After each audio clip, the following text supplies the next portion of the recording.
इदं सतलं जलं गंगोदकं जलं तेभ्यः सुधा नमः तेभ्यः सुधा नमः तेभ्यः सुधा नमः। आदित्यादि देशकालो संगृह्य षष्ठी संवत्सराणां मध्ये आद्य सूर्य उत्तरायणे मासानां मासोत्तमे मासी शुभिः श्रावण मासी शुक्ल पक्षे शुक्ली पंचम्यां तिथोः काश्यप गोत्रोत्पन्नः श्रीमते हे वीरबाला तिलुरोतिली इदं सतलं जलं गंगोदकं जलं तेभ्यः सुधा नमः तेभ्यः सुधा नमः तेभ्यः सुधा नमः। त्रिविधं त्रिविधं त्रिविधं ओम आदित्यादि देश कालो संगृह्य षष्ठी संवत्सराणां मध्ये आद्य सूर्य उत्तरायणे मासानां मासोत्तमे मासे शुभिः श्रावण मासे शुक्ल पक्षे शुक्ली पंचम्यां तिथोः अमुक गोत्रोत्पन्नः तो पिताजी नाम पूछो श्रीमानः तोतानाम जी शर्मणः वसुस्वरूपस्य इदं सतलं जलं तस्मिश्वदः तस्मिश्वदः तस्मिश्वदः त्रिविधं त्रिविधं त्रिविधं ओम आदित्यादिः देशकालो संगृह्य षष्ठी संवत्सराणां मध्ये आद्य सूर्य उत्तरायणे मासानां मासोत्तमे मासे शुभिः श्रावण मासे कृष्ण पक्ष शुक्ल पक्षे शुक्ली पंचम्यां तिथौ अमुक गो भारद्वाज गोत्रोत्पन्नः श्री माँ यजमान पितामह दाजी नाम दादाजी नाम केंद्रमणि केंद्रमणि जी श्रमणः इदं सतलं जलं गंगोदकं जलं तस्मिश्वदा तस्मिश्वदा तस्मिश्वदा त्रिविधं त्रिविधं त्रिविधं आदित्यादि देशकालो संगृह्य षष्ठी संवत्सराणां मध्ये आद्य सूर्य उत्तरायणे मासानां मासोत्तमे मासे शुभि श्रावण मासे शुक्ल पक्षे शुक्लीः पंचम्यां तिथोः भारद्वाज गोत्रोत्पन्नः यजमानः प्रपितामहः बूढ़दाजिना अमुक शर्मणः आदित्य स्वरूपोऽहम् इदं सतलं जलं गंगोदकं जलं तस्मिश्वदा तस्मिश्वदा तस्मिश्वदः नमः।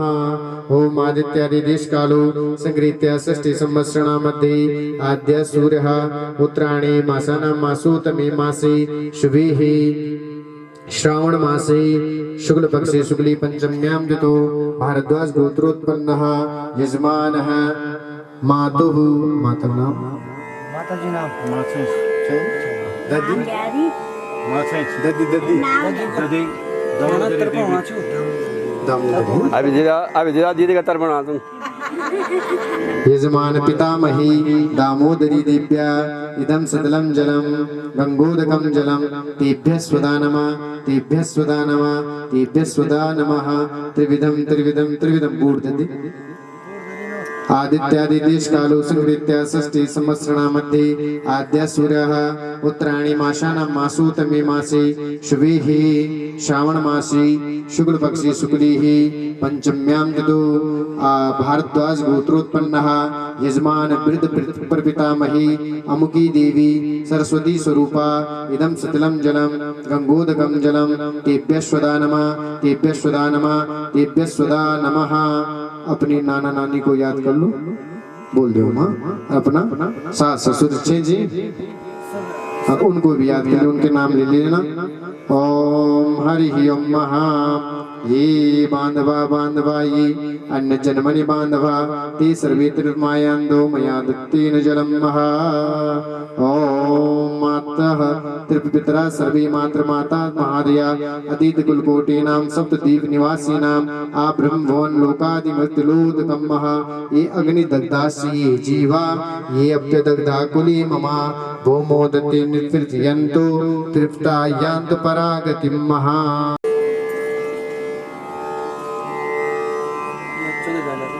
ओम व्याघ्रपदगोत्राय सांकृताय प्रभराय च गंगापुत्राय भीष्माय सलिलं दीयते मयः। ओम ब्रह्मणे नमः ओम विष्णवे नमः ओम रुद्राय नमः ओम सावित्री नमः ओम मित्राय नमः ओम वरुणाय नमः।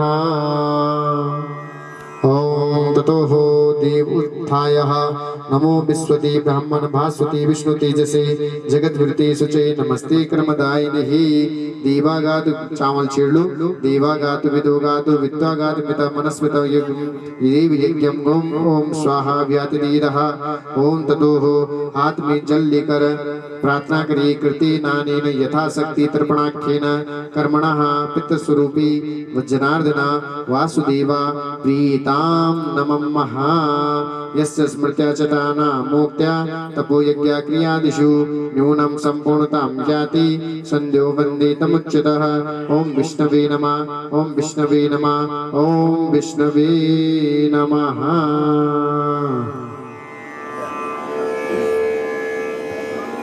ओम द्योः शान्तिरन्तरिक्षगुं शान्तिः पृथिवी शान्तिरापः शान्तिरोषधयः शान्तिः वनस्पतयः शान्तिर्विश्वे देवाः शान्ति ब्रह्मशान्तिः सर्वगुं शान्तिः शान्तिरेव शान्तिः श्यामा शान्तिरेधिः ओम शान्ति सुशान्तिर्भवतु।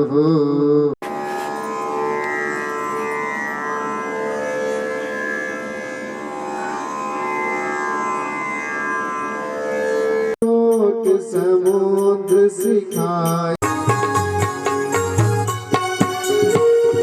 खेरी कमई की पूरी पटनी खेरी कमई की पूरी पटनी माया की लाल सा मन मानी रखनी माया की लाल सा मन मानी रखनी दान धर्म गयाला हे बबरी के नारी का दर्शन केली जलम सुभरे गयाला हे बबरी के नारी का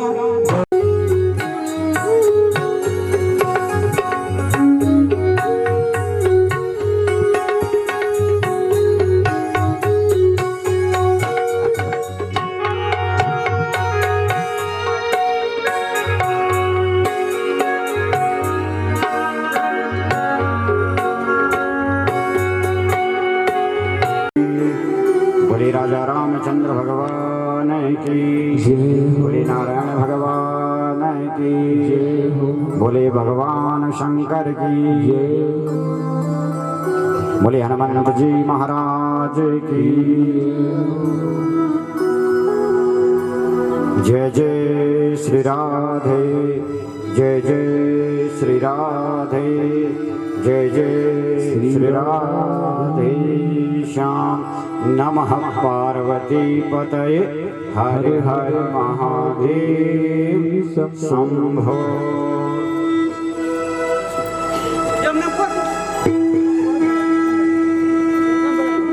आइए सर्वप्रथम अपने आप को पवित्र करने के लिए जिह्वा पवित्र के लिए आत्मा पवित्र के लिए आत्मशुद्धि के लिए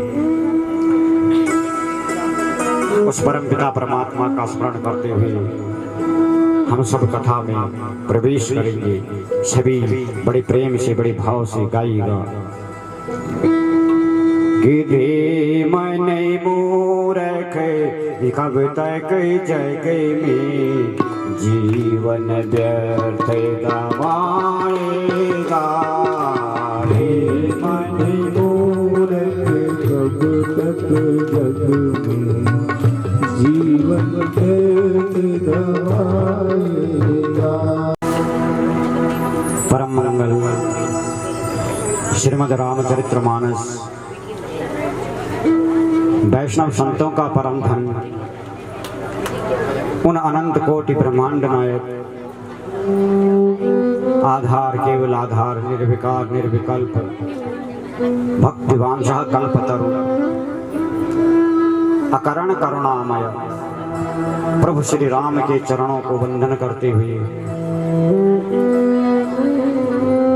श्रीमद् रामचरितमानस के अंतर्गत प्रभु राम की पावन कथाओं का श्रवण करने जा रहे हैं। प्रेम से कहिए जय श्री राम। जय श्री राम। आदरणीय आचार्य वृंद, समुपस्थित युवा मंगल दल, महिला मंगल दल, क्षेत्रवासियों, ग्रामवासियों, प्यारे भाइयों बहनों एवं भक्तिमती माताओं, परम सौभाग्य की बात कि युवा मंगल और महिला मंगल के द्वारा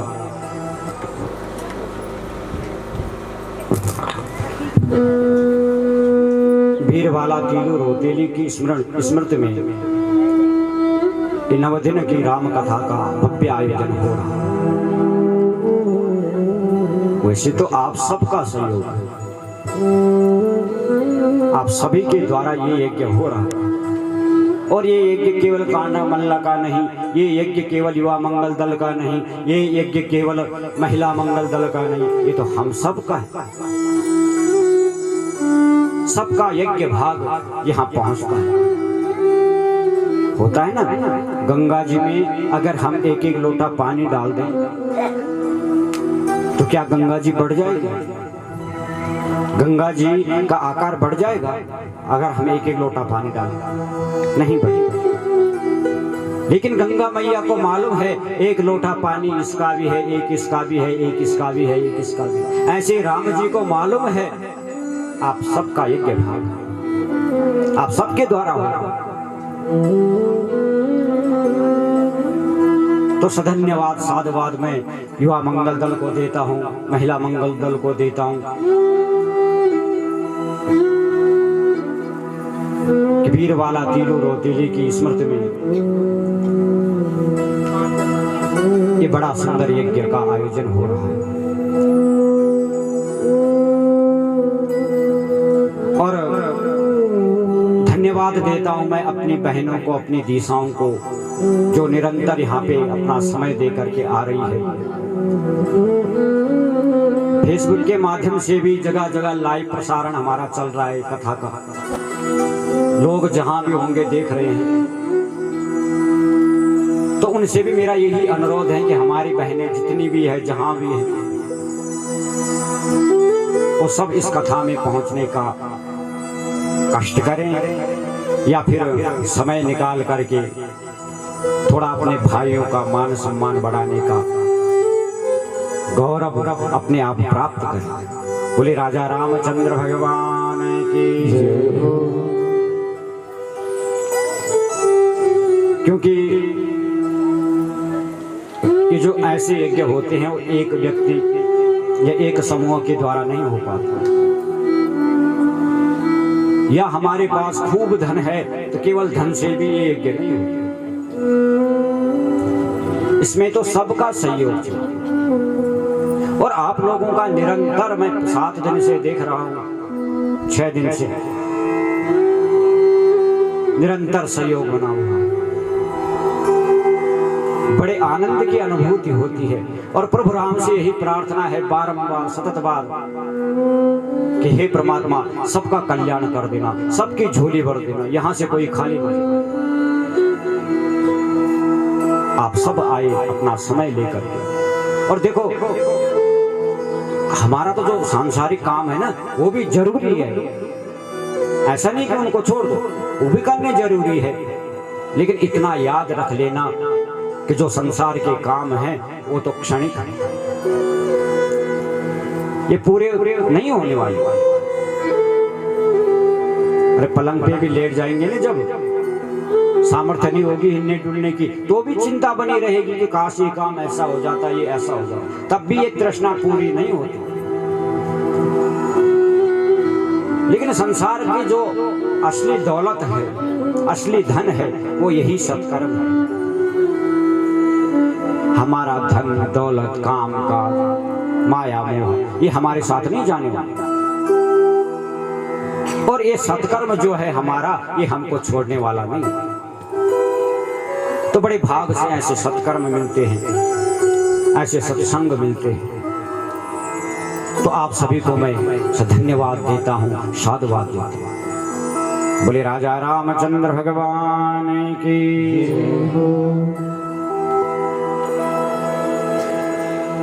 कल की कथा में भगवान राम ने भरी सभा में, सभा के बीच में धनुष की प्रशंसा चढ़ा, धनुष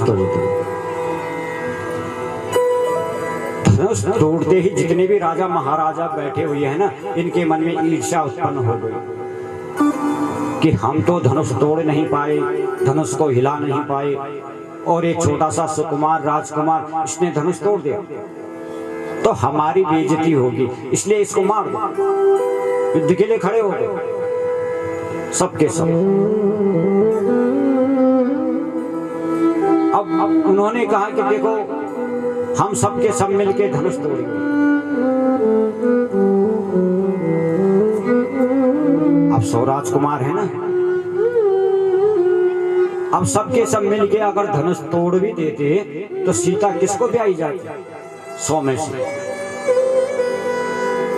बोले 100 में से सीता ब्याही तो एक को ही जाता, क्योंकि अगर 100 के आगे से एक हट जाए तो इन जीरों का, इन शून्य का कोई मतलब नहीं। तो ये शून्य कौन है? ये सब राजा महाराजा है।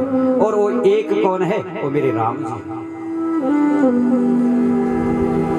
चाहे ये सबके सब मिलके भी धनुष का भंजन कर देते तो भी मेरे राम जी को ही सीता ब्याही जाती। माता जानकी ने भगवान राम के गले में वरमाला डाली, बड़ा आनंद उमड़ने लगा जनकपुरी में। लेकिन वरमाला तो डाल दी, आनंद की अनुभूति तो हो रही है, लेकिन एक विघ्न और खड़ा हो गया। परशुराम जी महाराज आ गए, परसा ले, साक्षात भगवान के अवतार हैं। और जब इस पृथ्वी में अत्याचार पापाचार बढ़ने लगा तो भगवान ने परशुराम रूप में अवतार लिया। और जिस धनुष को तोड़ा था ना कल भगवान शंकर का धनुष, ये परशुराम जी ही जो है ना जनकपुरी में रख के आए थे। और जनक महाराज को कहा था कि इसकी सुरक्षा करना। लेकिन आज जब धनुष टूट गया तो बड़ा क्रोध आया। बड़े क्रोधी हैं, कल बताया मैंने 5 ऋषि बड़े क्रोधी हैं। बड़ा गुस्सा आ गया और राजा जनक को तो अनाप शनाप बोलने लगे। लक्ष्मण से वार्ता हुई। वार्ता के बाद जो है भगवान राम ने परशुराम का संशय दूर किया है। प्रणाम करके परशुराम जी महाराज चले गए और इधर अयोध्या में समाचार भेज दिया कि तुम्हारे पुत्र राम ने स्वयंवर जीत लिया है। आप ऐसा कीजिए कि बारात लेकर के अपनी बहू को ले जाइए। जब सुना तो महाराज दशरथ की तो प्रसन्नता की सीमा नहीं, बड़े प्रसन्न हो। माता कौशल्या, माता सुमित्रा, कैकेयी मन ही मन अति प्रसन्न हो गए कि जिस धनुष को बड़े बड़े महारथी, बड़े बड़े राजा नहीं तोड़ पाए, मेरे राम ने उस धनुष को तोड़ दिया। जिस स्वयंवर को बड़े बड़े राजा महाराजा नहीं जीत पाए, उस धनुष को मेरे, उस स्वयंवर को मेरे राम ने जीत दिया। बड़ी प्रसन्नता हो गई, बड़ा आनंद हो रहा। और बारात सजा, बारात लेकर के मिथिलापुर में आए हैं। मिथिलापुर के सौंदर्य को देख करके महाराज दशरथ तारीफ करते करते थक नहीं रहे। कितना वैभव है। महाराज जनक को गले लगाया। महाराज जनक बोले आप धन्य हैं कि आपको राम जैसा, लक्ष्मण जैसा पुत्र प्राप्त हुए। अब देखो सीता स्वयंवर की समाचार जो था ना, निमंत्रण, वो सब जगह गया, लेकिन अयोध्या नहीं गया। अयोध्या निमंत्रण नहीं भेजा था कि स्वयंवर है। अयोध्या में भी तो राजा महाराजा है, तो क्यों नहीं भेजा? तो एक बार जनकपुरी में, मिथिलापुर में एक परम पवित्र पतिव्रता स्त्री जो अपने पति को, जो कि विकलांग था, प्रातः काल स्नान करने ले जा रही थी। दुर्वासा ऋषि को मिल गए रास्ते में, और दुर्वासा ऋषि को बड़ा क्रोध आया कि सुबह सुबह इसको मेरी दृष्टि पड़ गई। हाँ, इसको लाए तो मेरे सामने, श्राप देता हूं, कल प्रातः होते ही इसकी मृत्यु हो जाएगी। अब वो पतिव्रता स्त्री थी, ऋषि के चरणों में गिर गई, कहा महाराज क्षमा करना, कल सूर्योदय होगा, मेरा पति मर जाएगा, विधवा हो जाऊंगी, मेरे लिए तो सूर्यास्त हो जाएगा। तो कहा इसकी जान तब बच सकती है, इनके प्राण तब बच सकते हैं जब कोई पतिव्रती स्त्री अपने बाल से कुएं में से बाल्टी से पानी खींच के ऊपर निकाले और उस पानी का स्नान इसको कराए। कोई पतिव्रता स्त्री। अब इस स्त्री ने तो देखो, सती तो थी, पतिव्रता थी, अपने पात्यव्रत धर्म से इसने सूर्योदय नहीं होने दिया, सूर्य उदय ही नहीं हुआ। त्राई त्राई मचने लगी, देवता लोग आए कि देवी ऐसा मत करो वरना संसार तो खत्म हो जाएगा। ये बोली कि देखो, मेरे अगर सूर्य आता है तो मेरा पति खत्म हो जाएगा। तो जगह जगह निमंत्रण भेज दिया। अब एक निमंत्रण अयोध्या में भी आया, कौशल्या मैया की। अब कौशल्या मैया को थोड़ा खास काम पड़ गया था, तो कौशल्या मैया ने अपने अंतरंग दासी को भेज दिया। ये भी परम पतिव्रता है। अब अनेक पतिव्रताएं स्त्रियां आई हैं, सबने प्रयास किया लेकिन कोई भी नहीं कर पाया। मतलब बाल से बाल्टी को बांधना है, उस बाल से पानी को खींचना है कुएं से, तो खींच पाएगा कोई? बाल तो टूट जाएगा। लेकिन पात्यव्रत धर्म की शक्ति से बाल से ही जो है बाल्टी को निकालना है भर के। अब सारी स्त्रियां थक गई, नहीं कर पाई। कौशल्या की अंतरंग स्त्री दासी थी जो, वो गई, उसने अपना बाल उखाड़ा और बाल्टी पे बांधा और बाल्टी को कुएं में डुबाया और बाल्टी को भर करके ऊपर निकाल दिया और उस व्यक्ति के ऊपर उसका अभिषेक कर दिया उस जल। तो राजा जनक को लगा कि देखो, अगर अयोध्या में मैं निमंत्रण भेजता हूं तो अयोध्या के महाराज रानी का कोई भरोसा नहीं, आते हैं या नहीं। वो तो दास को भेज देते हैं, दासियों को भेज देते हैं, और उनके दास दासियों में इतनी शक्ति है, इतनी सामर्थ्य है कि वो सब कुछ करने में सक्षम है। और अगर कहीं मैंने निमंत्रण भेज दिया और स्वयं न आकर के अपने दास को भेज दिया और उस दास ने आकर यहाँ धनुष का भंजन कर दिया, तो मेरी बेटी दास की पत्नी दासी बन जाएगी। इसलिए पत्र भेजा ही। बोले राजा रामचंद्र भगवान की। लेकिन महाराज दशरथ बड़े प्रसन्न हो रहे हैं, गले से लगाया, हृदय से लगाया, अतिथि गृह में ले गए हैं, खूब स्वागत सत्कार किया है, बारात आ गई है। दशरथ ने देखा इनकी 3 बेटियां और हैं, मांडवी है, उर्मिला है, श्रुतकीर्ति है। तो प्रस्ताव रख दिया।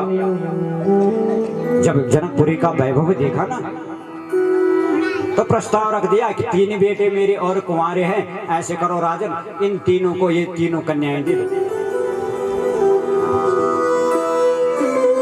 अब राजा जनक तो पहले से ही कह रहा था कि मेरा बड़ा भाग राम जैसा जो है मुझे दामाद मिला है। तो जो गुण राम के अंदर होंगे वो अवश्य इन तीनों भाइयों के अंदर भी होंगे। तो उर्मिला जी की लक्ष्मण जी के साथ, मांडवी की भरत जी के साथ और श्रुतकीर्ति की शत्रुघ्न के साथ विवाह कर दिया। 4 मंडप बन गए। ब्रह्मा जी वेद पाठ आदि कर रहे हैं। प्रेम से कहिए जय श्री राम। जय श्री राम। देवगण भी आए हैं सब, इंद्र, ब्रह्मा, वरुण, यम, कुबेर सब आ रखे देवता लोग। और जनकपुरी के वैभव को देख करके ब्रह्मा जी इंद्र से बोले कि देवराज, ये किसका महल है जो सामने है? यहाँ कौन सा राजा रहता है? इंद्र बोला, महाराज इसमें कोई राजा वाजा नहीं रहता, ये राजा का महल नहीं है, ये तो जनकपुरी में जनक महाराज के यहाँ जो झाड़ू मारता है ना, उसका महल है। अरे बाप रे, उसका महल है? इतना वैभव, इतना समृद्ध, इतने समृद्धवान है मिथिलावासी। बड़ा सुंदर विवाह संस्कार हो रहा है और जनक महाराज को आज वो सौभाग्य प्राप्त हो रहा है जिसके लिए बड़े बड़े मनीषीगण तरसते हैं, बड़े बड़े ऋषि लोग तरसते हैं। आज भगवान राम के चरण धो रहे हैं। दुल्हन का बाप धोता है ना दूल्हे के चरण। दूल्हा कौन है? एक साक्षात नारायण स्वरूप है, विष्णु स्वरूप है। और दुल्हन जो है ना, वो लक्ष्मी स्वरूप है। पूजन होता है। अब तो हमने सारे नियम खराब कर दिए ना, नहीं तो विधिवत पूजन होता है और वैसा ही स्वरूप उनका बनाया जाता है, विष्णु। अब विष्णु जी, नारायण जी की तो क्या पहनावा है? पीतांबरी है पूरी। लेकिन आजकल के विष्णुओं की पीतांबरी देखते हैं आप क्या? कहीं नहीं देखते। तो विष्णु मान कैसे ले?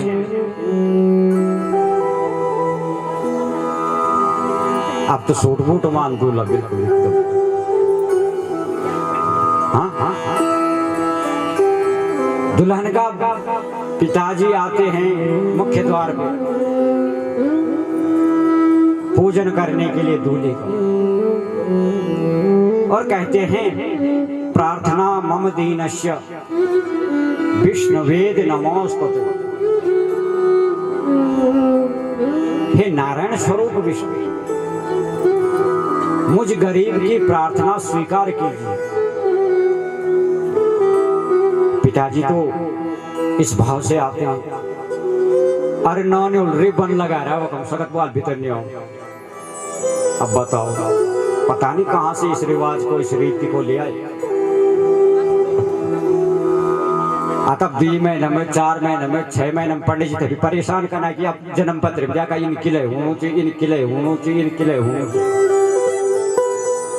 संस्कार गलत हो गए हैं तो जीवन भी गलत हो जाएगा।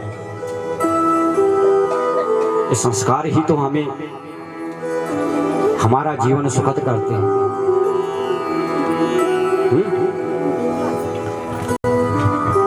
रिबन लगा देंगे यार। अरे वहां पे तो खूब पूजन करो, खूब स्वागत करो। और जब उस मुख्य द्वार के आगे गेट लिखे स्वागत सुस्वागतम, तो सुस्वागतम का मतलब होता है कि आइए आप, आपका स्वागत, आइए आप। अतः हम लग जानोगे। अब 5,000 दो, 10,000 दो, 20,000 दो, 30,000, तब जाके वो रिबन कट के अंदर आएगा। तो ये तो कोई बात नहीं हुई। और दूसरी बात, कन्या यहां से चली गई दुल्हन बन के घर में।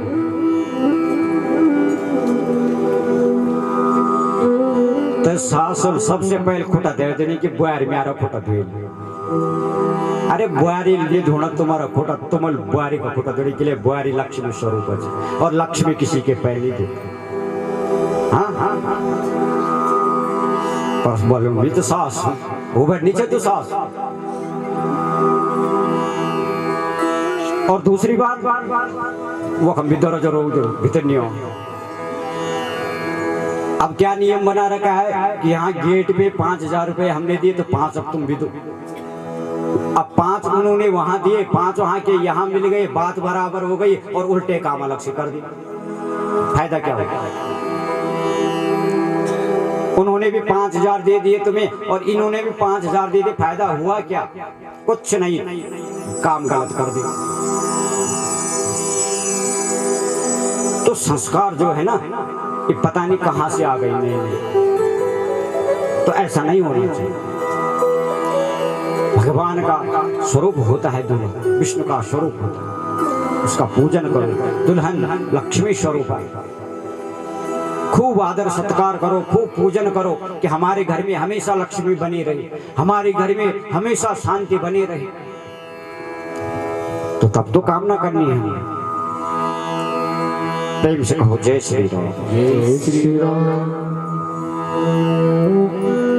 अब पाद प्रक्षालन करने लगे। सोने की परात रखी है, सोने के कलशों में समुद्रों का जल आया है, पंचामृत आया है, और राम लखन भरत शत्रुघ्न के चरण धो रहे हैं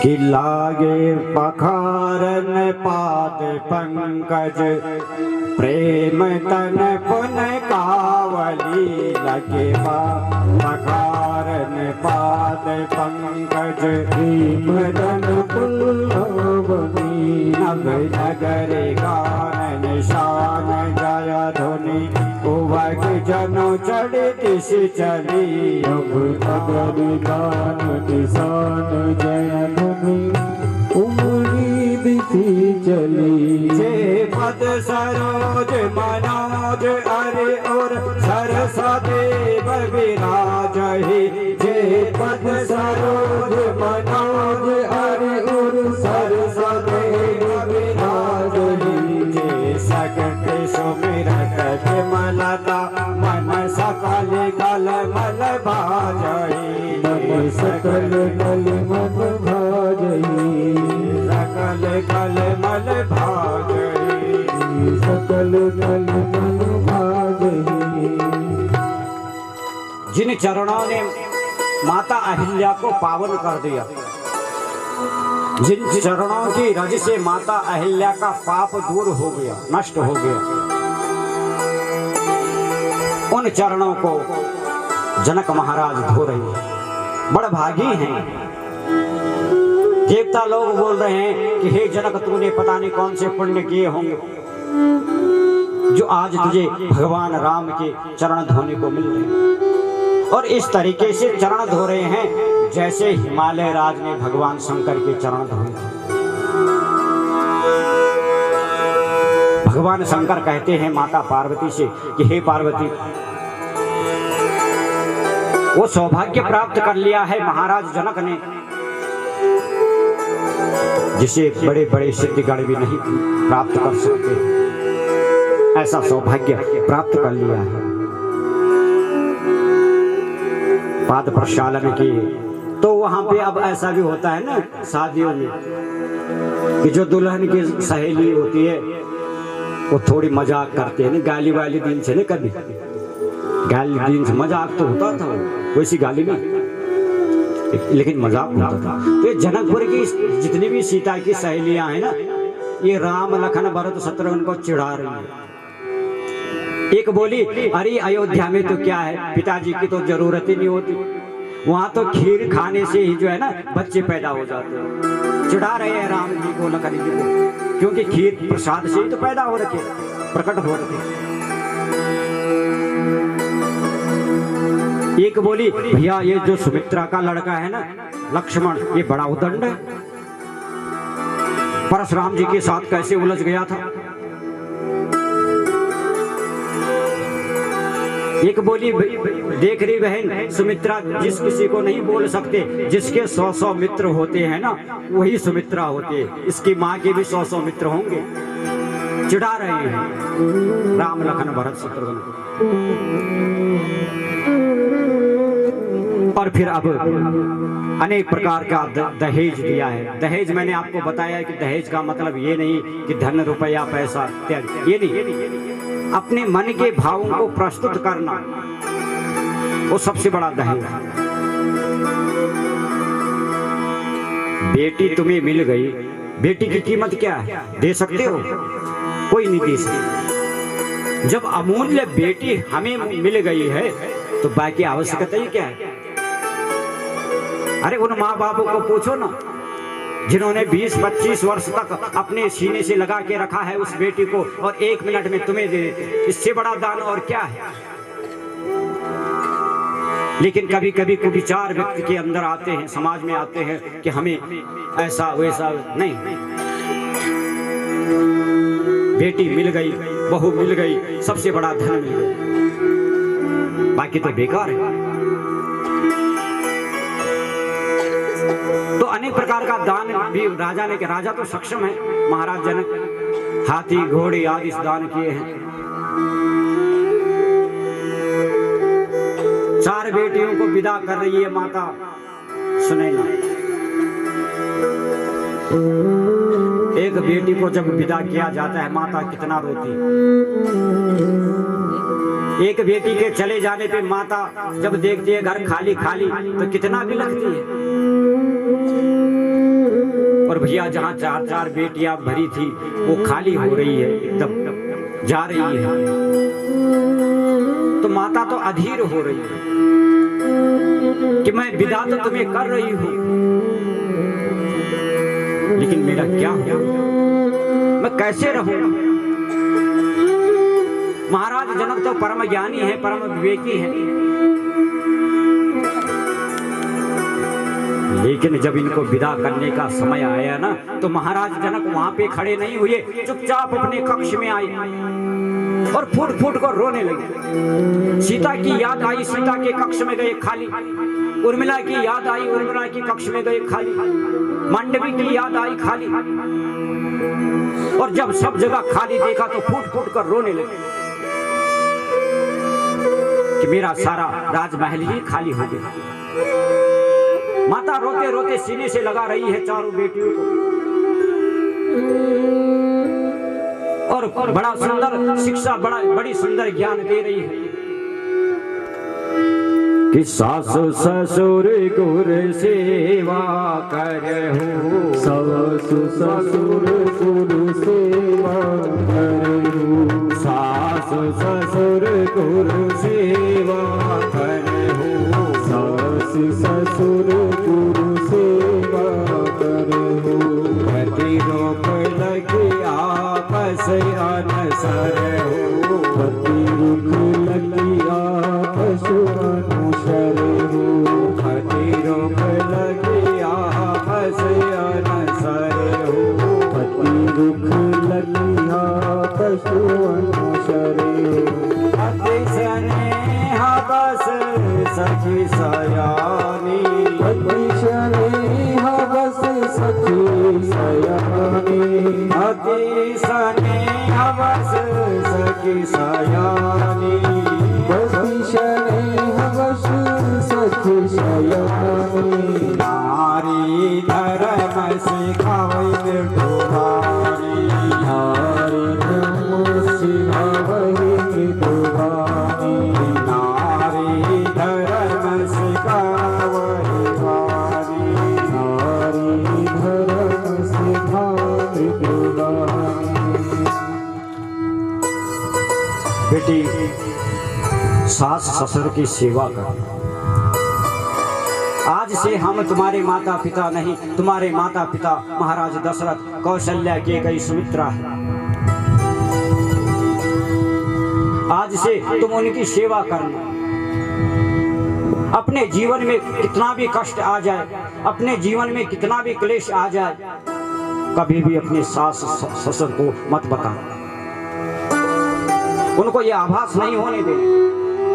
सब सहन कर लेना हृदय में, पति की आज्ञा का पालन करना। और बड़ा सुंदर नारी धर्म का ज्ञान सिखाया है कि नारी का धर्म क्या होना चाहिए। तो नारी तो,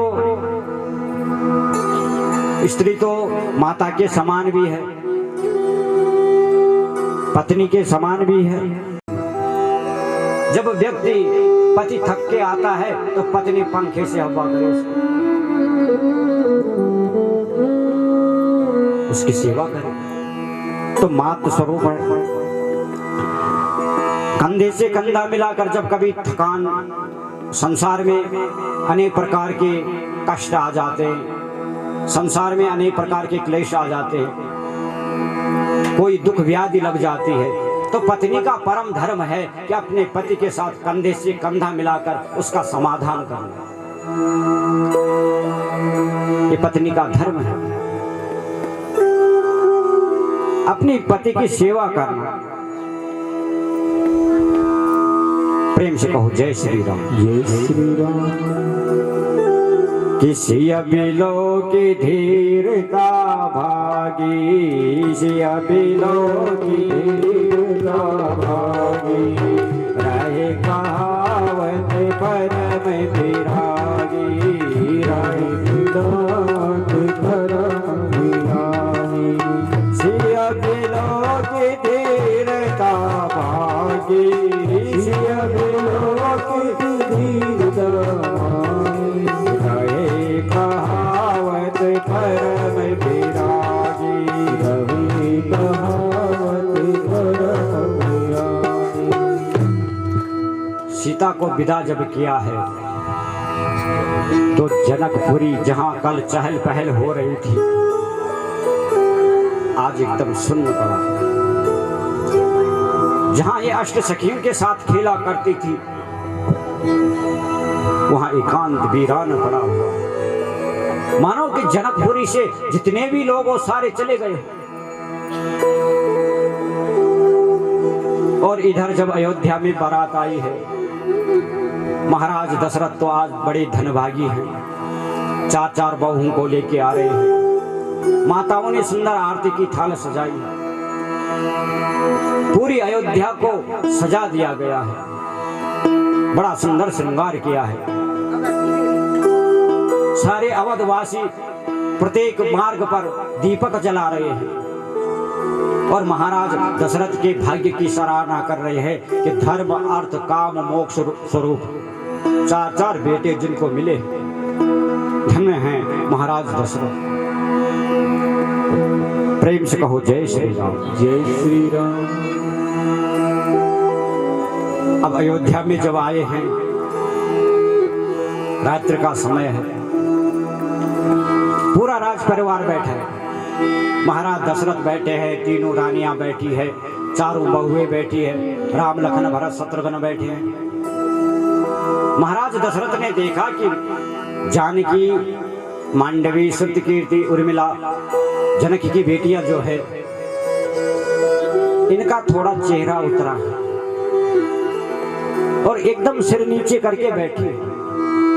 अब देखो नया नया संबंध जुड़ा है ना, तो नए नए संबंध जब जुड़ता है या नई नई जगह पे जब जाते हैं हम, तो थोड़ा सा वहां एडजस्ट होने में समय तो लगता है।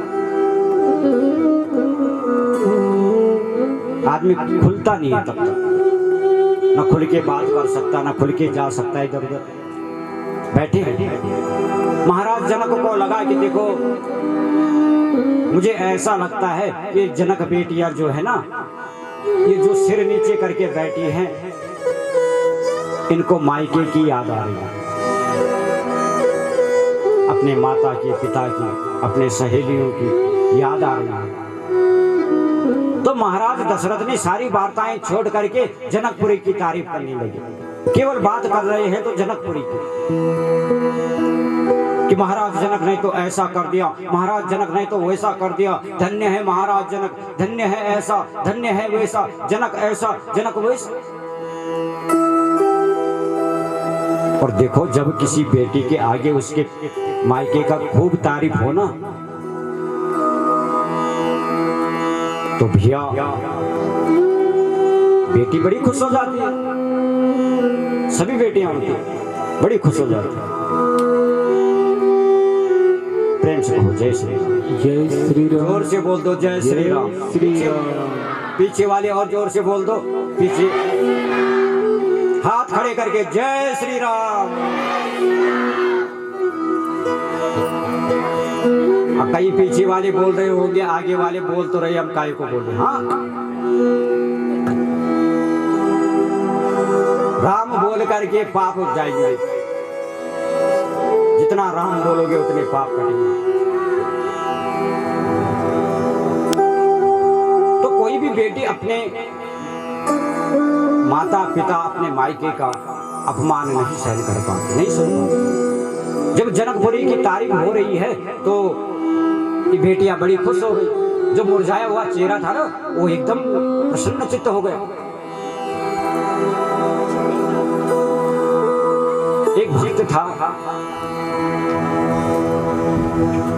अब एक दिन वो मेरे से बोला कि गुरुजी जरा जन्म पत्री दिखानी थी आपको, मेरे घर में कुछ क्लेश चलता रहता है ज्यादा ही।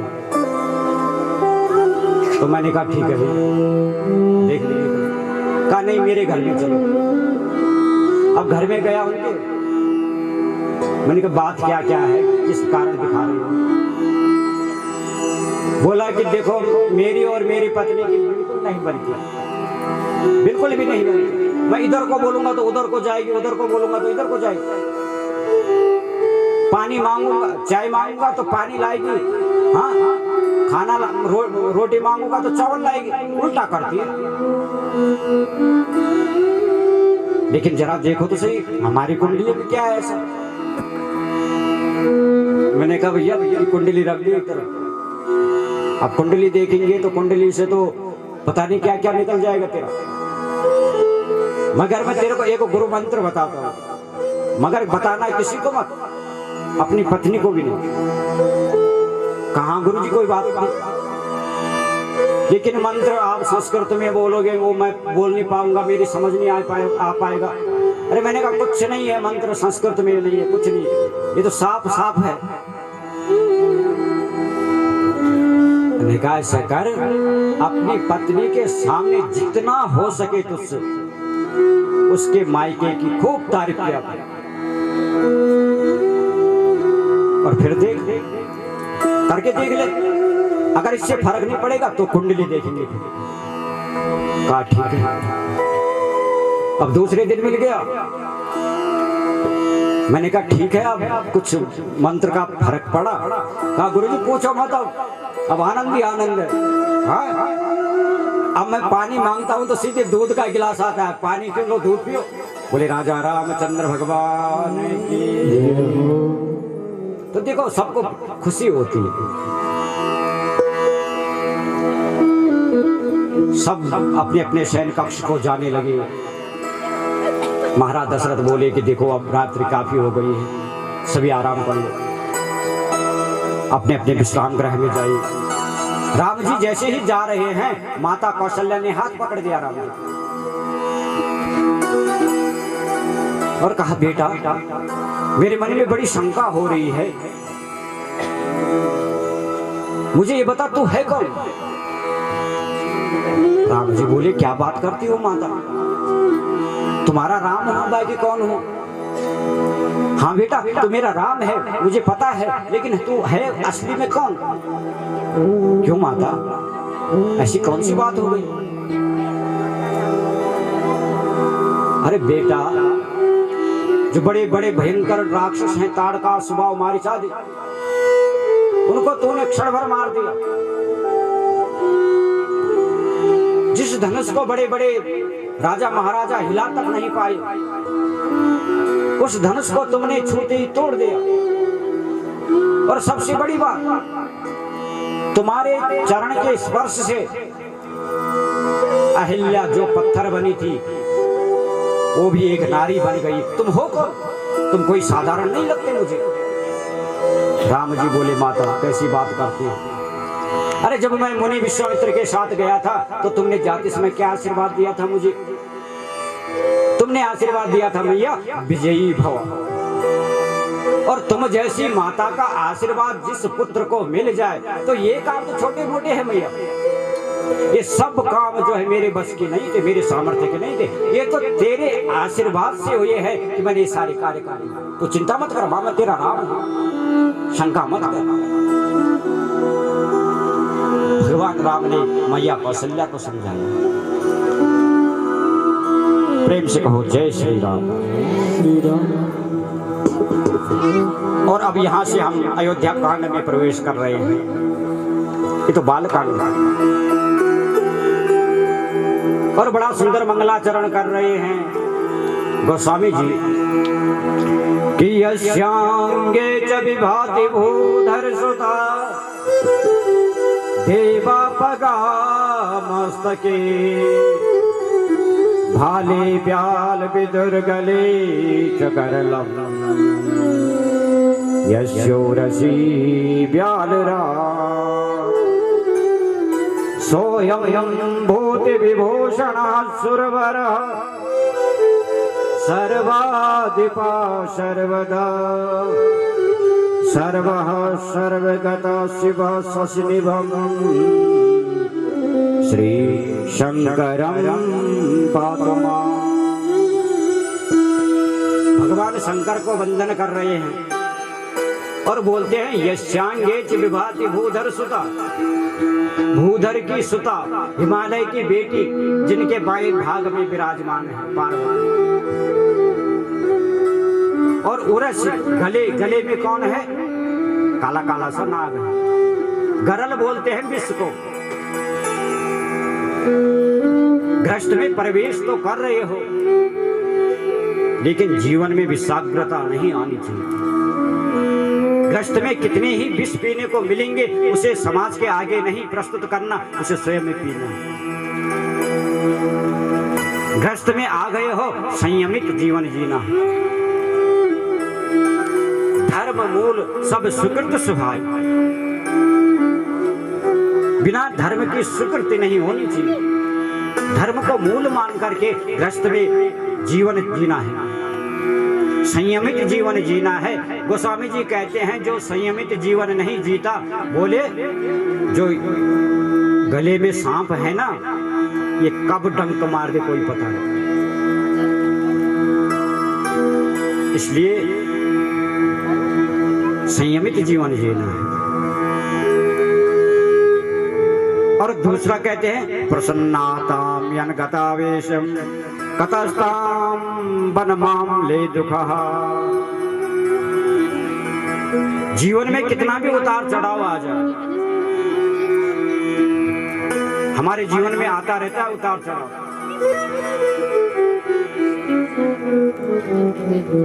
और उतार चढ़ाव जब आवे तो कहा घबराना नहीं है, बिल्कुल नहीं घबराना।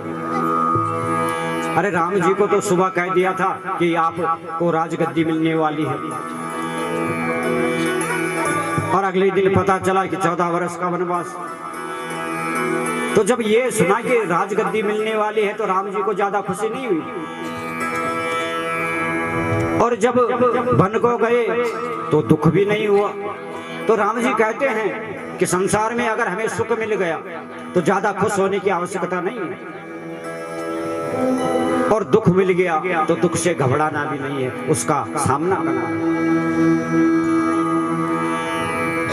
कि नीलांबुजं श्यामल कोमलांगं सीता समारोपित वामभागं बाणो महासायक चारुचापं नमामि रामं रघुवंशनाथं। वो समझ कह रहे हैं, देखो जब राम जी का नाम है ना, रघुपति राघव राजा राम पतित पावन सीताराम, तो अयोध्यावासी राम जी को कहते थे रघुपति। अयोध्यावासी राम को रघुपति कहते थे। माता कौशल्या जब चलना सिखाती थी राम जी को, राम जी गिर जाते थे, तो उस समय माता कौशल्या ने राघव नाम रखा था।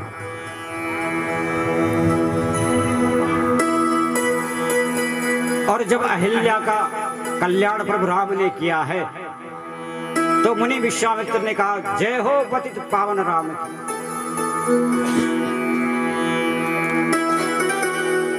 और मिथिलावासियों ने कहा है राजा राम। तो रघुपति राघव राजा राम पतित पावन सीताराम। अब जो है सीता साथ में आ गई है, अब इगल जोड़ी आ गई है।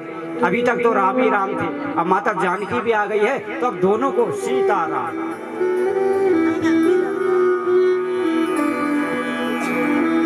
कुछ पंक्ति यहाँ पे गोस्वामी जी ने लिखी है विवाह राम जी की, विवाह के बाद क्या हुआ। आइए हम सब थोड़ा उनका स्मरण करते हुए आगे बढ़े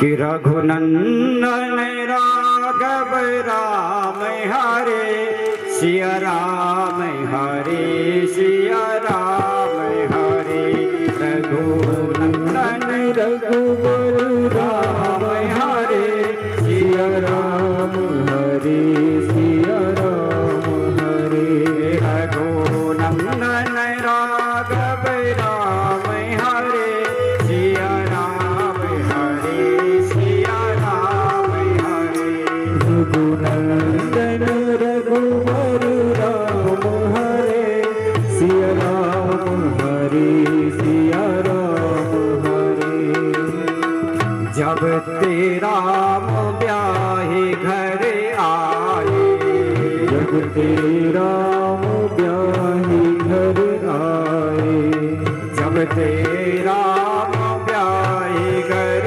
आए जब तेरा ब्याही घर आए नित नव मंगल मोद बधाए नित नव मंगल मोद बधाए नित नव मंगल मोद बधाए नित नव मंगल मोद बधाए भुवन चारे दस भूधर बारे भुवन चार दस भूधर भारी सुख लेख बरसाए सुख बारी सिया राम हरे सिया राम हरे रघुनंदन राघव राम हरे राम हरे सिया राम हरे रघुनंदन राघव राम हरे सिया राम हरे सिया राम हरे रघुनंदन रघुवर राम हरे सिया राम हरे सिया राम हरे रिद्धि सिद्धि संपत्ति नदी सुहाई रिद्धि सिद्धि संपत्ति नदी सुहाई रिद्धि सिद्धि संपत्ति नदी सुहाई रिद्धि सिद्धि संपत्ति नदी सहाई होमागे आवत अबुद्धि गतुआई उमरी अवध अबुद्धि कहु आई होमागे आवत अबुद्धि गतुआई उमरी अवध अबुद्धि कहु आई मुनिगण पुर नर नार सुजाते मुनिगण पुर नर नारी सुजाती मुनिगण पुर नर नार सुजाते मुनिगण पुर नर नारी सुजाती सुचे अमोल सुंदर सब बाती सिया राम हरे सिया राम हरे सिया राम हरे सिया राम हरे रघुनंदन राघव राम हरे रघुनंदन राघव राम हरे सिया राम सिया राम सिया राम हरे सिया राम हरे आज राम जी के विवाह में इतना सुंदर अयोध्या में है कि जो जन्म जन्मांतर से बेकार भी था ना उसका दुख भी दूर हो गया। जो 60-80 वर्ष के हो गए थे वो भी 16 वर्ष के दिखने लगे हैं। सब में बड़े आनंद की अनुभूति हो रही है। कहीं न जाति कछु नगर विभूति कहीं न जाई कछु नगर विभूति कहीं न जाय कछु नगर विभूति कहीं न जाई कछु नगर विभूति जनों के धनिया वो बिरंज कर तूती नया विगति विभूति जना के धनिया वो बिरंज कर तूती जनों दुनिया विगति विभूति सब देखे सब पूरे लोग सुखारे सब लोग सुखारी सब देखे सब पूरे लोग सुखारे विधि सब लोग सुखारी रामचंद्र मुख जंतु निहारी सिया राम हरि सिया मुदित मातु सब सखी सहेली मातो सब सखी सहेली मुदित मातु सब सखी सहेली मातो सब सखी सहेली फलित दिलो की मनोरथ मेरी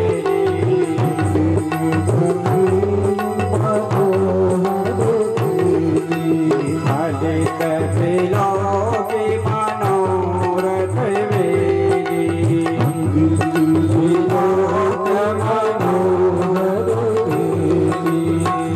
राम रूप गुण शील स्वभाव राम रूप गुण शील स्वभाव राम देते होई देखी सुनी राम सिया राम हरे सिया राम हरे रघु नंदन राघव राम हरे रघु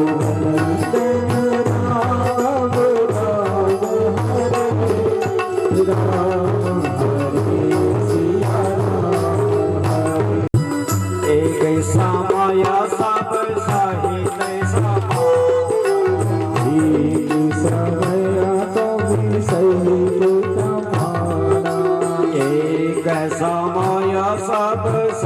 सहित समाज समय सब सहित समाज राज सवार घुराज विराज राम सहार गुराज गिराया सकल सुकृति मूर्ति नर नाम सकल सुकृत समूल तुम्हारो सकल सुकृति मूर्ति नर नाम सकल सुकृत समूल तुम्हारो राम जो जसु सुनी अति ही ऊंचा सिया राम हरे सिया राम हरे सिया राम हरे सिया राम हरे रघु नंदन राघव राम हरे रघुनंदन राघव राम हरे सिया राम सिया राम हरे सिया राम हरे सिया राम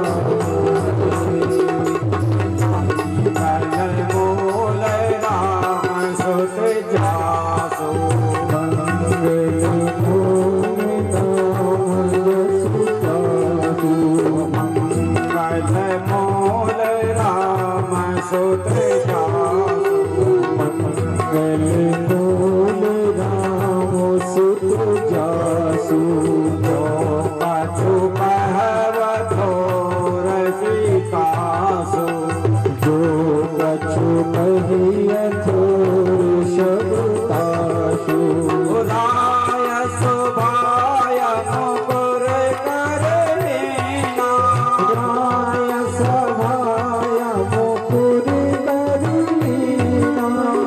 बंदा विलोकी मुकुट समय केला सिया राम हरे सिया राम हरे रघु नंदन राघव राम हरे रघु नंदन राघव राम हरे सिया राम सिया राम सिया राम हरे सिया राम हरे ओ श्रवण समीप भाये सिद्ध केसा श्रवण समीप भगे सिद्ध केशा ओ श्रवण समीप भाये सिद्ध केसा श्रवण समीप भगे सिद्ध केशा मन हूँ जरठ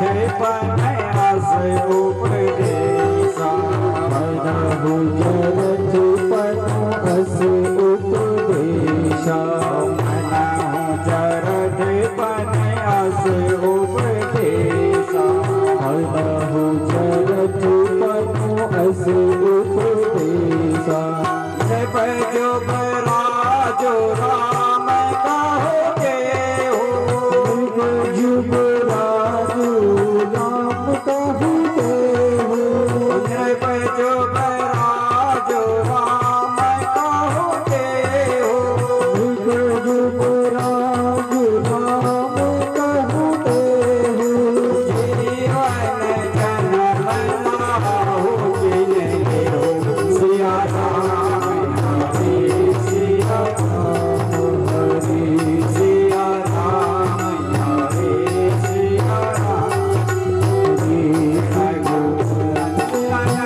राघव राम हरे रघु नंदन राघव राम हरे सिया राम सिया राम सिया राम हरे सिया राम हरे सिया राम हरे सिया राम हरे सिया राम हरे सिया राम हरे सिया राम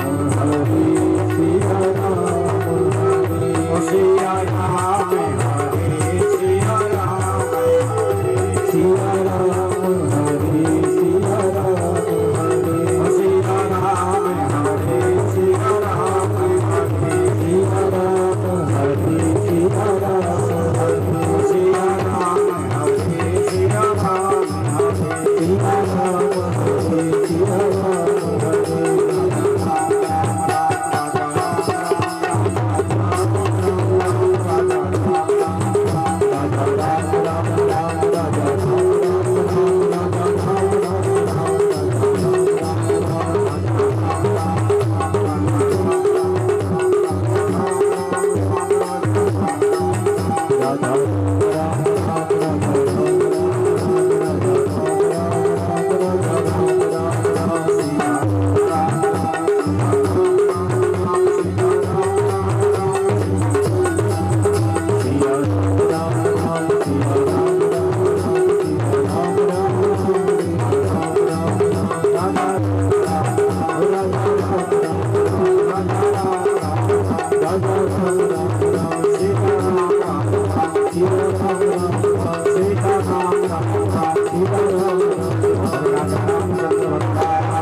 गोस्वामी जी कह रहे हैं, जब ते राम ब्याही घर आए, नित नव मंगल मोद बधाए। बोले राम जी जब से ब्याह करके अयोध्या आए, महाराज दशरथ 4 बहुएं लेकर के अयोध्या आए हैं। बोले तब से कल्याण ही कल्याण हो रहा है, सुमंगल ही सुमंगल हो रहा है अयोध्या में। प्रजावासी तो बड़े प्रसन्न हैं, खूब तारीफ कर रहे हैं महाराज दशरथ। कितना बड़ा भाग्यशाली हम लोग कि हमें ऐसा राजा मिला, बड़ा धर्मधुरीण राजा हमें मिला है, हम बड़ भागी हैं। और जिस राजा के 4 बेटे हैं और 4 सुशील बहुएं प्राप्त हुई हैं। एक बोला अरे क्यों नहीं होंगे, धर्म अर्थ काम मोक्ष रूपी 4 बेटे जिसको मिल जाए वो बड़ भागी क्यों नहीं होगा।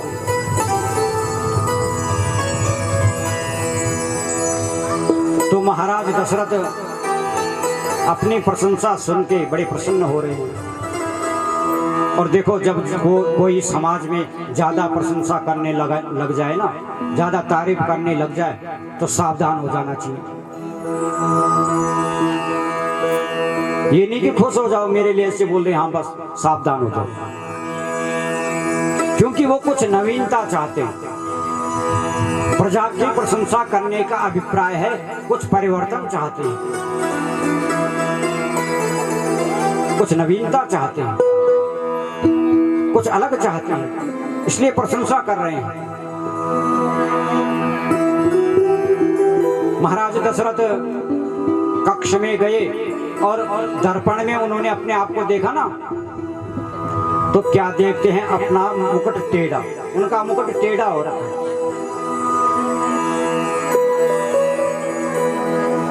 तो मुकुट टेढ़ा होने का मतलब है राज सत्ता टेढ़ी हो रही है। मानो ये कह रहा है कि राजन अब तुम्हारी राजगद्दी जो है ना वो टेढ़ी हो गई, अर्थात तुम राजगद्दी में के लायक अब नहीं रहे, वृद्धावस्था तुम्हारी आ गई, इस गद्दी को किसी नए हाथों में सौंप दो। लेकिन जब हम बैठ जाते हैं ना, हमें कोई कुर्सी मिल जाती है तो हम उसको छोड़ने का नाम नहीं लेते, जब तक कोई आके धक्का ना मारे तब तक पकड़ के रखते।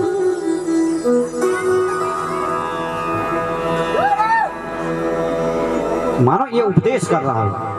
और श्रवण समय भये सिद्धि केसे,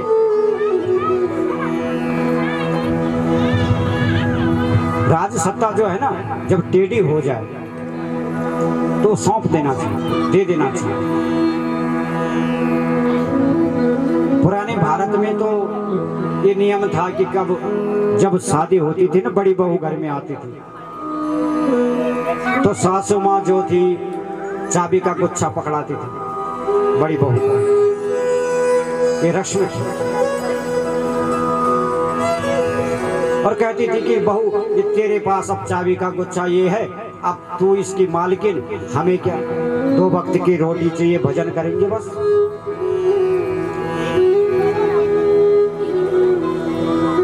आज भी होता है, बहुत जगह है जहां सासू जो है ना बहू को, बड़ी बहू को चाबी का गुच्छा पकड़ा, लेकिन वो गुच्छा ही होता है, उसमें चाबी होती है। प्रेम से कहो जय श्री राम। जय श्री राम। केवल गुच्छा ही गुच्छा होता, रस्म है वो बस। न तो रे तब तक तो सासु चाबी जग विरेल पर बुआर हुए जान तो गाँव उल्टा है। तो राजा रामचंद्र भगवान की जय हो। तो अरे जब धक्का मार के तुम्हें भेजना है, बाहर कर देगी, तो उससे अच्छा उन्हीं को दे दो, पहले ही दे दो।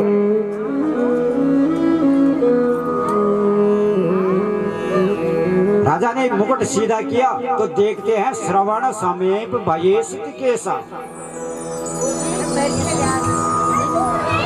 कि मनहु जरठ पनयस उपदेशा। सीधा किया मुकुट, कान के सामने देखे बाल सफेद हो रखे, और कान के सामने के बालों का सफेद होने का मतलब है मनहु जरठपन अस उपदेश, मानो कि वो बाल बोल रहे हैं अब तुम्हारी वृद्धावस्था आ गई है, अब तुम वृद्ध होने वाले हो, इसलिए माला वाला जपने की तैयारी कर लो। सबसे पहले बाल ही होते हैं सफेद। तो महाराज दशरथ जी के बाल यहाँ पे सफेद हुए हैं, मानो महाराज दशरथ जी से कह रहे हैं कि राजन अब राजकाज बहुत हो गया, अब राम जी को गद्दी सौंप दो और तुम जो है वन में चले जाओ भगवान के भजन करने। लेकिन हमारा बाल होना चाहिए सफेद, तो हम होते काली कोट, और वो बाल हमें उपदेश कर रहे हैं, ज्ञान दे रहे हैं कान के सामने से कि कान के अंदर से तो जल्दी सुन लेगा, यहीं पे तभी होते हैं। और यहाँ से बोलते रहते हैं कि भैया तैयारी कर ले, तैयारी कर ले, तैयारी कर ले। बहुत हो गया, लेकिन हम लोगों को क्या मालूम, हमल में धुंध लगा काल माला कह दूंगा। बोले राजा रामचंद्र भगवान की जय हो। तो महाराज दशरथ को ये आदेश दे रहे हैं कि माना हूं जराटपन अस उपदेश, वृद्धावस्था में आप प्रवेश कर चुके हैं। राजा के मन में आया कि देखो अब मैं वैसे भी बूढ़ा हो गया, लेकिन बड़ी आनंद की बात है कि अब मैं अपने राम को राजगद्दी सौंप दूं, मेरा राम अयोध्या का राजा बनेगा। मन से प्रसन्न हो रहे हैं और अंदर से चिंता भी हो रही है कि जीवन यूं ही बीत रहा है, जीवन ऐसे ही कट रहा है। सोचा कि मैं अपने गुरुदेव के पास जाकर के अपने मन की बात रखूंगा और सीधे गुरु वशिष्ठ के पास आए। देखो ये बात रानियों को नहीं बताई, राम जी को नहीं बताई, अपने मंत्रियों को नहीं बताई, सीधे अपने गुरुदेव के पास आए। और मैंने आपको पहले दिन की कथा में बता दिया था कि गुरु के आगे शंका नहीं होनी चाहिए, और जब भी मन में कोई शंका हो, कोई बात हो, तो सबसे पहले गुरु जी को बताना चाहिए। प्रेम से कहो जय श्री राम। जय श्री राम। गुरु जी के पास गए और कहा गुरुदेव, राम हर चीज से बड़ा बुद्धिमान है। जो एक आदर्श राजा के गुण होने चाहिए वो मैंने अपने राम में देखे। अयोध्या का जैसा राजा होना चाहिए वो मैंने अपने राम में देखे। और मैं ये चाहता हूं, और मैं तो क्या पूरी राजा की तो अपनी इच्छा होती नहीं है, वो तो प्रजा की इच्छा है। राजा की अपनी इच्छा कोई नहीं होती, प्रजा की ये इच्छा है कि राम जो है अयोध्या का राजा बने।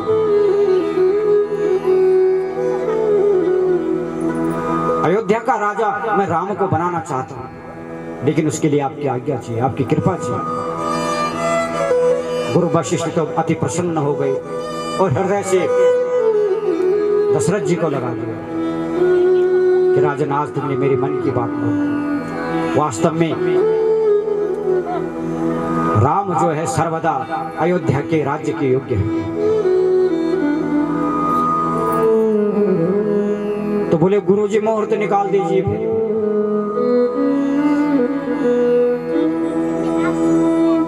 कि कब हम राम का राज तिलक करें, राज्याभिषेक करें। तो गुरुदेव कहते हैं कि बेग विलंब न करो नृप, सज सुवै सजहु समाज, और सुदिन सुमंगल तब ही जब राम होई युवराज। सुदिन सुमंगल तभी ही है जब राम अयोध्या का राजा बन जाए, उसी समय शुभ दिन है, उसी समय शुभ घड़ी है, उसी समय सुमंगल।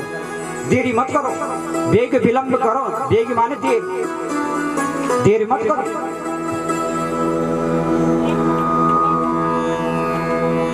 क्योंकि मुहूर्त जो मुहूर्त को देखता है और मुहूर्त के भरोसे रहता है, बोले वो कभी त्याग नहीं कर सकता। मुहूर्त नहीं देखना चाहिए। सुदिन सुमंगल तब ही जब, तभी सुदिन है, तभी सुमंगल है, तभी शुभ घड़ी है। बोले जब राम जी जो है ना अयोध्या की राजगद्दी पे बैठ जाए, उससे बड़ा सुमंगल सुदिन कोई नहीं है। कि राम कथा का दिन कर दो जी, अरे राम कथा का दिन क्या करना, जिस समय रामायण जी यहाँ आसन में बैठ गई उसी समय सुदिन सुमंगल। भागवत जी का दिन कर दो जी, अरे जब भागवत जी का मंगलाचरण प्रारंभ हो गया तो उसी समय सुदिन सुमंगल। बस हृदय में भगवान का ध्यान होना चाहिए। जिस दिन प्रभु कृपा हो गई, परमात्मा का स्मरण हो गया कि आज मुझे ऐसा करना है, बोले उससे अच्छा दिन, उससे भला दिन तो कोई है ही नहीं, उससे अच्छा मुहूर्त तो कोई है ही नहीं।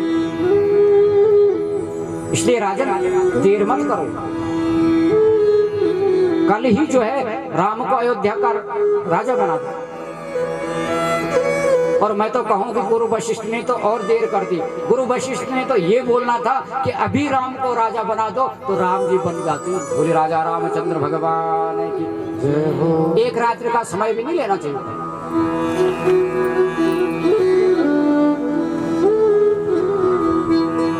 आए हैं गुरु से विदा मांगकर। गुरु वशिष्ठ जो है राम जी से मिलने आए हैं, क्योंकि गुरु का कर्तव्य है, गुरु का धर्म है कि अपने शिष्य को राजपद पे बैठने से पहले कुछ नियम सिखाना। जो राजा बनता है उसके लिए कुछ नियम होते हैं। पहले उपवास लेना पड़ता है, व्रत लेने पड़ते हैं, और व्रत लेके ताकि इस राजा को ये पता चले कि मेरी प्रजा में कोई भूखा न रहे, और जो भूखा रहता है तो कैसे लगता है, इसलिए उपवास लिया जाता है। जमीन पे शयन करना पड़ता है कि जिसकी झोपड़ी नहीं है, जिसके सोने की व्यवस्था नहीं है, मेरे परिवार में, मेरे राज्य में मेरी प्रजा जब जमीन पे सोएगी तो उसको कैसा कष्ट होता है, कैसा आभास होता है, ताकि राजा को पता चले। इसलिए जमीन पे सुलाना पड़ता है। संयमित जीवन जीना है। राजा को अपने लिए या अपने परिवार के लिए नहीं, पूरी प्रजा के लिए जीना है। स्वयं कष्टमय जीवन जिए, स्वयं भूखा सो जाए, लेकिन कोशिश राजा को यह करनी चाहिए कि प्रजा उसकी कभी भूखी न सो। अंतरंग दास को भेजा कि राम जी से बोलो गुरुदेव आए। जब दास ने कहा कि प्रभु गुरु वशिष्ठ पधारे हैं द्वार पे और आपसे मिलना चाहते हैं, तो राम जी तो भाग के आ गए एकदम और गुरु जी के चरणों में गिर गए कि गाये चरण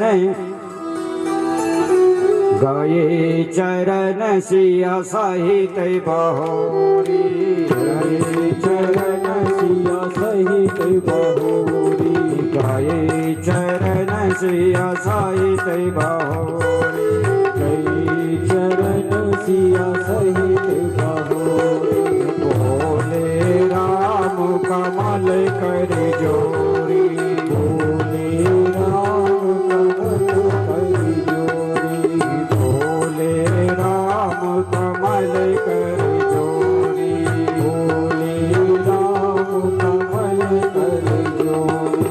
सेवक सदन स्वामी आगमनु, सेवक सदन स्वामी आगमनु, सेवक सदन स्वामी आगमनु, सेवक सदन स्वामी आगमनु, मंगल मूल अमंगल दमनु, मंगल मूल अमंगल दमनु, मंगल मूल अमंगल दमनु, मंगल मूल अमंगल दमनु। राम जी जो है गुरुदेव के चरणों में गिर गए और कहा गुरुदेव आपने क्यों कष्ट किया? क्या अरे मैं दास हूं, आपका दास को बोल देते। दास का धर्म है अपने गुरु के पास जाना, अपने स्वामी के पास जाना, और आप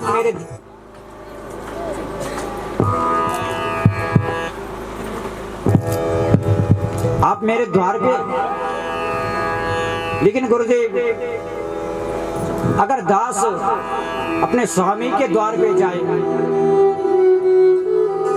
तो कोई बड़ी बात नहीं, लेकिन स्वामी स्वयं दास के घर में आए तो अमंगल मूल मंगल मूल अमंगल दमन। बोले अमंगल का दमन हो जाता है, अमंगल का नाश हो जाता है, और वहां मंगल ही मंगल होता है। गुरुदेव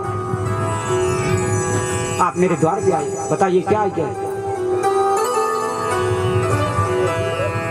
बेटा राम राम, पूरे अयोध्या वासियों की इच्छा है, महाराज दशरथ की इच्छा है कि तुम अब अयोध्या का राजभार संभालो, अयोध्या की राजगद्दी संभालो। ये महाराज दशरथ की आज्ञा है, और उसके लिए मैं क्या नियम होने हैं तुम्हें बताने आया हूं। पूरा नियम बता दियो। गुरुदेव आपकी आज्ञा, आप जैसा बोले। राम वैसे करने को तैयार है। ये कह करके राम जी अंदर गए और चुपचाप मुंह लटकाए सीता के सामने बैठ गए। माता जानकी बोली, बड़ी प्रसन्नता की बात है, बड़ी आनंद की बात है रघुवर। और ऐसे खुशी के समय में, ऐसे आनंद के समय में आप मुंह लटकाए बैठे, क्या बात है? अरे आप चक्रवर्ती राजा बनने वाले हो, आप अयोध्या के गद्दी में बैठने वाले हो, विराजने वाले हो, आपको तो प्रसन्नता होनी चाहिए। और आप सिर लटकाए, क्या बात है? राम जी को भरत की याद आ रही है। कहा मेरा भरत तो यहाँ है ही, मेरा शत्रुघ्न तो यहाँ है ही। और देवी, कल अगर मैं राज गद्दी पे बैठ गया तो मेरा भरत क्या सोचेगा? मेरी अनुपस्थिति में मेरा भाई राजगद्दी में बैठ गया। शत्रुघ्न क्या सोचेगा कि हमारे बगैर हमारे भाई राज सिंहासन पे बैठ गए? ये बात मुझे कुछ अच्छी नहीं लगी, क्योंकि जब हमारा जन्म एक साथ हुआ है, हम बचपन में एक साथ खेले हैं, एक साथ खाते थे, एक साथ पढ़े हैं, उपवीत यज्ञोपवीत हमारा एक साथ हुआ है, गुरुकुल हम एक साथ गए हैं, और तो और विवाह भी हमारा एक ही साथ हुआ है। तो फिर ऐसा क्यों? मुझे राजगद्दी मिल रही है, मुझे राज सिंहासन मिल रहा है, तो मेरे भरत और शत्रुघ्न को भी तो यह होना चाहिए। बड़े संकोची है राम, बहुत दूर तक सोचते। पर राम जी को के मन में ये भाव आता है कि मैं तो जैसे तैसे, लेकिन सामने वाले को कोई दुख ना हो, कोई कष्ट नहीं। माता जानकी बोली, देखो ये तो गुरुदेव की आज्ञा है। और भाई भरत को सब मालूम है, मामा के घर गए हुए हैं, मामा जी ने बुलाए थे।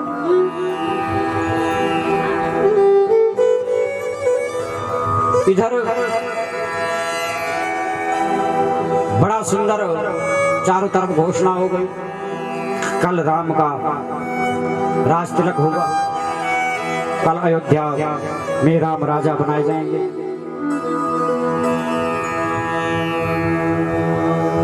सब बड़े प्रसन्न हैं, सब बड़े खुश हैं।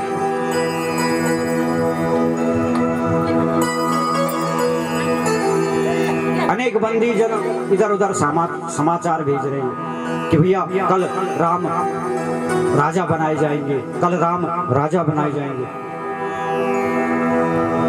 सारे अवधपुर नाच रहे हैं, गा रहे हैं। और इधर देवताओं को थोड़ा कष्ट हो गया, देवताओं को तकलीफ होने लगी। सारे देवता ब्रह्मा जी के पास गए और कहा, प्रभु अब तो हमारा कल्याण होने वाला है, निश्चित बात।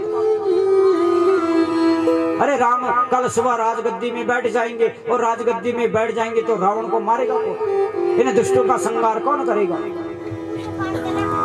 क्योंकि ये रावण जो है ना, इसका अत्याचार तो बढ़ता ही जा रहा है। जिसने काल को भी बांध के रखा है।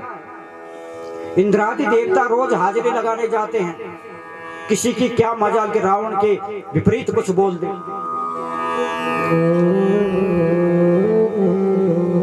सारे देवताओं की मीटिंग चल रही है, क्या होगा भैया? ब्रह्मा जी बोले, बस एक ही काम हो सकता है, अगर राम को राजगद्दी पे न बैठने दिया जाए, किसी तरीके से भी राम राजा न बने, तो रावण को मारना संभव है। और अन्यथा अगर राम राजगद्दी में बैठ गए तो फिर बड़ा संभव है। देवता लोग बोले, तो प्रभु कुछ करो, वरना हम तो सब मारे जाएंगे, कहां जाएं? तो कहा एक काम हो सकता है, ये काम सरस्वती देवी कर सकती है। सरस्वती माता को बुलाया और कहा, देवी तुमने अयोध्या में जाना है, और अयोध्या में जाकर के किसी अंतरंग दास या दासी की बुद्धि खराब करनी है, उसकी बुद्धि में बैठना है, और उससे ऐसा काम करवाना है कि ताकि कल राम जो है राजगद्दी पे न बैठे। माता सरस्वती बोली, तुम देवता भी बड़े चालाक हो, बड़ी मतलबी हो कि ऊंच निवासु नीच कर तूती, देख न सकई पराई विभूति। ऊंच निवासु नीच कर तूती, देख न सकई पराई विभूति। अरे ऊंचे ऊंचे आसनों पे बैठे हो तुम लोग, कोई इंद्रासन पे बैठा है, कोई यमासन पे बैठा है, कोई वरुणासन पे बैठा है, हाँ, कोई ब्रह्मासन पे बैठा है। इतने ऊंचे ऊंचे आसनों पे बैठी हुई हो तुम लोग, और सोच देखो कितनी नीच है तुम्हारी, कितनी गंदी है तुम्हारी। उन अयोध्या वासियों को देख रहे हो जो कितने प्रसन्न हो रहे हैं, कितने खुश हैं, नाच रहे हैं, गा रहे हैं, प्रातः काल की प्रतीक्षा कर रहे हैं, और मैं वहां जाकर के विघ्न कर दूं। उनका दिल में क्या बात ऐसी हो जाएगी, क्या सोचेंगे वो, कितना दुखी होंगे वो। और तुम लोग अब केवल अपने मतलब के लिए ऐसा काम कर रहे हो, ऐसा कुकृत्य करवा रहे हो मुझसे। मैं ऐसा नहीं करूंगा, उन लोगों की प्रसन्नता में मैं विघ्न क्यों डालूं? नहीं देवी, ये नितांत आवश्यक है, राम का बन जाना नितांत आवश्यक है। इसी में ब्राह्मणों का कल्याण है, गौ ऋषि संत महात्माओं का कल्याण है देवी, इसी में पूरे विश्व का कल्याण है। अगर अन्यथा अकल्याण ही अकल्याण हो जाएगा। जब ये बात कही तो सरस्वती माता बोली, अगर इसमें जगत भलाई है, संत महात्माओं की रक्षा होनी है और यही आवश्यक है, तो ठीक है, ये काम मैं कर दूंगा। ये कह करके आई है अयोध्या में, और अयोध्या में जैसे ही आई है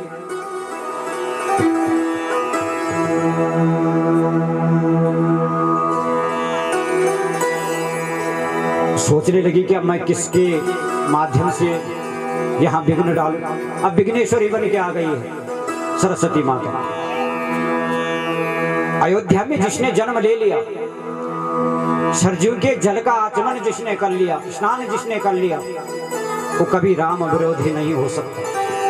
और जब राम विरोधी नहीं है, राम भक्त है, सरस्वती भी उसकी बुद्धि खराब नहीं कर सकती। तो बुद्धि करे किसकी खराब? सरस्वती माता बड़ी विपदा में पड़ गई।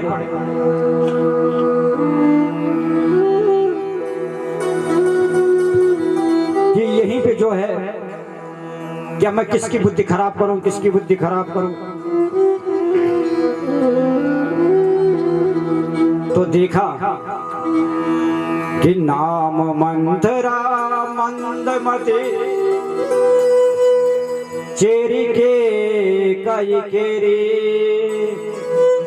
और अजस पेटारिता ही करी, गई गिरा मति फेरी।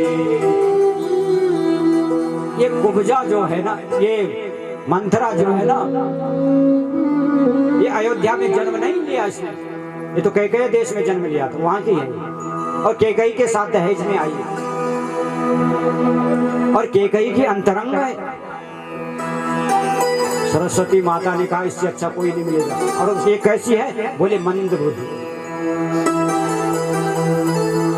मंद बुद्धि है, जो मंद बुद्धि होगा उसी में तो ऐसे कुविचार आएंगे। एक होता है ना सुमति, एक होता है महामति, एक होता है कुमति, और एक होता है मंदमति। तो सुमति तो ये होता है कि मैं भी खा रहा हूं, मेरा पड़ोसी भी खा, ये सुमति है। मुझे कम मिल जा कोई बात नहीं, लेकिन मेरे पड़ोसी पेट भर के खाए, ये सुमति के लक्षण है। सर्वे भवन्तु सुखिनाम सर्वे सन्तु निरामया, सभी सुखी रहे, ये सुमति के लक्षण है। मति कुमति बोले कि मैं भी खाऊं, तुम भी खाओ, सब खाओ, सब सुखी रहो।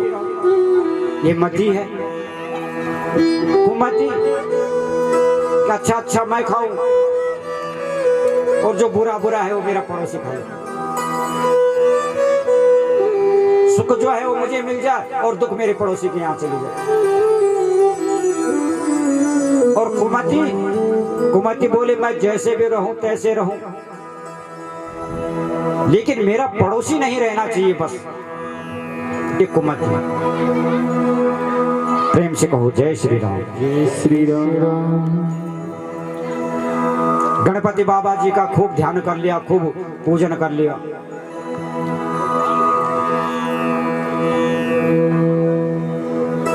अनेक मोदक चढ़ा लिए, भेंट चढ़ा दी। गणपति बाबा प्रसन्न हो गए। कहा वर मांगो। बस महाराज मुझे ये वर दे दीजिए कि जो मेरी इच्छा होगी वो मुझे प्राप्त हो जाए। गणपति बाबा बोले ठीक है, लेकिन एक बात याद रखना, तुझे जितना फायदा होगा ना तेरे पड़ोसी को डबल फायदा होगा। कोई बात नहीं। अब घर में आके बोला कि मेरे 4 कमरों का मकान बन जाए गणपति महाराज। अब उसका 4 कमरे का घर बन गया। पड़ोस में देखा तो उसके 8 कमरे, क्योंकि उसको डबल फायदा होगा। अब उसने कहा ये तो बड़ी बात हो गई, बेकार कर दिया मैंने ये सब। अब पूजा मैं करूं, लड्डू का भोग मैं चढ़ाऊं, मांगू मैं और फायदा पड़ोसी को हो डबल। मेरी एक गाड़ी आ जाए, इसकी 2-2 गाड़ी खड़ी, और जलन और दुख। अब अपने से नहीं, पड़ोसी से इसका क्यों हो रहा है? अब पड़ोसी को कैसे कुएं में डालूं, कैसे कुएं में डालूं, कैसे कुएं में डालूं, बस दिन रात ये बात। गणपति बाबा मेरे घर के आगे एक कुआं बन गया। उसका एक कुआं बन गया, पड़ोसी का देखा 2 कुएं। उसने कहा छोड़ूंगा तो मैं भी नहीं। हाँ, गणपति बाबा मेरी एक आंख फूट जाए, अपनी एक फूटी तो पड़ोसी की दोनों आगे। अब आंख भी फोड़ ली, कुआं भी बन गया। अब इसको मैं कुएं में घेरूं कैसे? गणपति बाबा मेरे ऊपर कृपा इतनी कर देना, मेरी एक टांग जो है ना कुएं में गिर जाए, और उसकी एक टांग कुएं में गई और पड़ोसी की दोनों टांगें खुलेगी। रामचंद्र भगवान की जय हो। पड़ोसी की दोनों डूब गया बेचारा। तो इसको बोलते हैं कुमति। तो मंदमति तो है।